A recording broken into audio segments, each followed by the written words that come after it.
एक छोटे से गांव में रामू नामक एक लकड़हारा किसान रहता था। उसकी रोजी रोटी का साधन जंगल से लकड़ी काटना और उसे बाजार में बेचना था। रामू का परिवार बहुत गरीब था, लेकिन उसने हमेशा मेहनत की और अपने बच्चों को पढ़ाने का सपना देखा। हर सुबह रामू अपने कुल्हाड़ी के साथ जंगल की ओर चल देता। जंगल में उसे कठिनाइयों का सामना करना पड़ता, लेकिन उसकी मेहनत और लगन उसे कभी हार नहीं मानने देती। वह जानता था कि लकड़ी बेचना ही उसका एकमात्र साधन है। एक दिन जब रामू जंगल में लकड़ी काट रहा था, अचानक मौसम बिगड़ गया। तेज हवाएं चलने लगी और बारिश शुरू हो गई। रामू ने जल्दी से अपनी लकड़ी इकट्ठा की और घर की ओर चल दिया। लेकिन रास्ते में एक बड़ा पेड़ गिर गया, जिससे रास्ता बंद हो गया।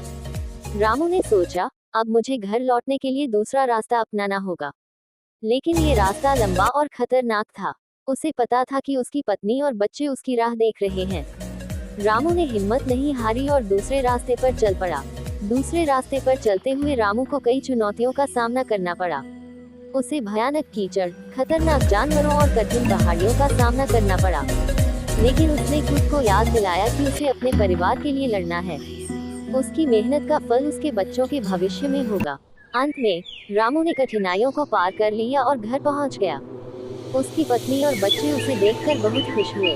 उन्होंने देखा कि रामू ने बहुत सारी लकड़ी भी लाई थी। रामू ने उन्हें बताया कि वह रास्ते में कितना संघर्ष कर चुका है।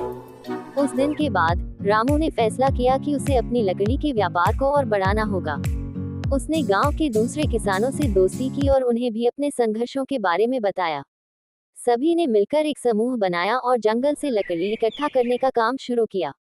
रामू ने अपनी मेहनत और साहस से न केवल अपने परिवार का जीवन बेहतर बनाया, बल्कि पूरे गांव के लिए भी एक उदाहरण पेश किया। अब गांव में सभी किसान मिलकर काम करते थे और एक दूसरे की मदद करते थे। कुछ सालों बाद रामू की मेहनत रंग लाई। उसने अपने बच्चों को